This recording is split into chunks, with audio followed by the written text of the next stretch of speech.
이런 사건이 있었습니다. 이제 단란한 가족이 있었어요. 남편은 이제 사업을 하는데 사업도 굉장히 이제 잘 되고 아내도 이제 굉장히 내조를 잘하고 금실 좋은 부부예요. 남편이 이제 어느 날부터인가 조금씩 이제 늦게 이제 들어오면서 이제 하소연을 조금씩 하는 거야.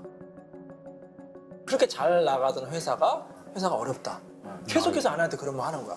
그러니까 아내가 이제 걱정이 되잖아. 계속 그런 말을 듣고 있는데 어느 날 남편이 늦게 들어와서 아내한테 서류 한 장을 딱 내립니다. 협의 이혼 신청서. 이혼하자는 거예요. 아무 문제가 없는데. 그러니까 아내가 얼마나 깜짝 놀랐겠어요. 아니 당신 이게 무슨 말이야? 왜 우리가 이혼을 해? 그랬더니 남편이 하는 말이 사업이 힘들어서 이 수십억의 채무를 지게 됐다는 거예요. 근데 우리 이제 이 아파트 하나가 한 10억 정도 나가는데 가만히 있으면 이 아파트도 당연히 이제 빚쟁이한테 뺏기게 생겼다. 그러니까 이거라도 지켜야 되는 거 아니냐. 약간 위장미용 같은. 그렇죠. 서류상 이혼을 하자. 내가 이혼하면서 위자료 재산분할로 이 아파트 다 당신한테 주겠다. 남편이 끈질기게 아내를 설득하는 거예요. 서류상만 이혼하는 거고 나는 실제로 당신과는 이혼하는 게 아니다. 나를 믿어달라. 그렇게 남편이 계속해서 설득을 하니까 아내도 어쩔 수 없이 그냥 거기에 도장을 찍고 이혼을 하게 됐어요. 근데 이제 어쨌든 이혼을 했기 때문에 남들에게 의심을 사면 안 되잖아요. 그 남편은 이제 저기 이제 다른 동네에 가서 이제 살게 됐어요. 근데 이제 남편이 꼭 주말에만 오라고 이제 신신당부한 거예요. 평일날 오면은 의심을 살 수 있으니까 주말에 밤에만 와라.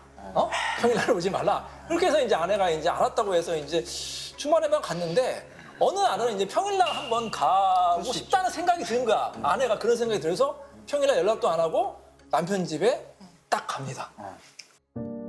그래서 띵동띵동 최은정을 딱 누르는데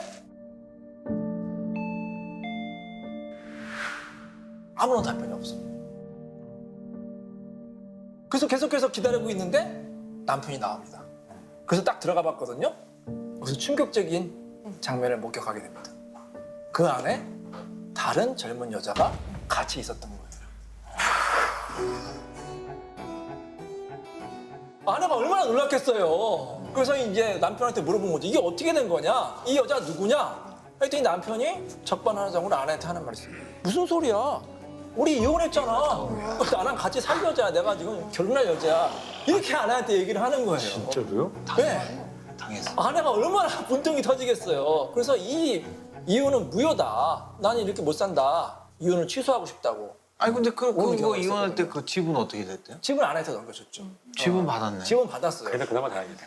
그나마 다행이라고 생각을 했죠. 자, 여기서 반전이 생기는 거예요. 네, 또 반전이 또 있어요? 반전이 있습니다. 알고 보니까 아내가 조사해 보니까 남편이 사업이 안 되는 게 아니었어요. 잘 돼? 잘 됐던 겁니다. 더 많았구나. 재산이 훨씬 많았어요. 아이고야. 그러니까 한 수십억의 재산이 있었고 그중에 극히 일부분만 아내한테 준 겁니다. 그럼 왜 남편이 이런 짓을 했을까요? 원래부터 그 젊은 여자랑 만나고 있었던 거예요. 내연녀네. 근데 아내가 아무런 잘못이 없기 때문에 이혼할 이혼이 안 된 수가 거죠. 없으니까. 그래서 아내를 속인 거죠. 진짜 못된 놈이야 진짜. 변호사님, 예.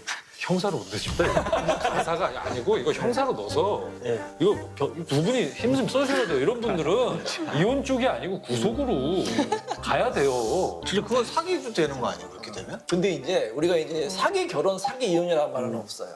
아하. 사기죄라는 거는 다른 사람을 속여서 그 사람의 재산을 뺏어 와야지만 사기가 되는 거고 이 사람의 마음을 훔친 거는 도덕적으로는 비난받지만 사기죄로 처벌받거나 어떤 형사적으로 처벌하기는 어렵습니다.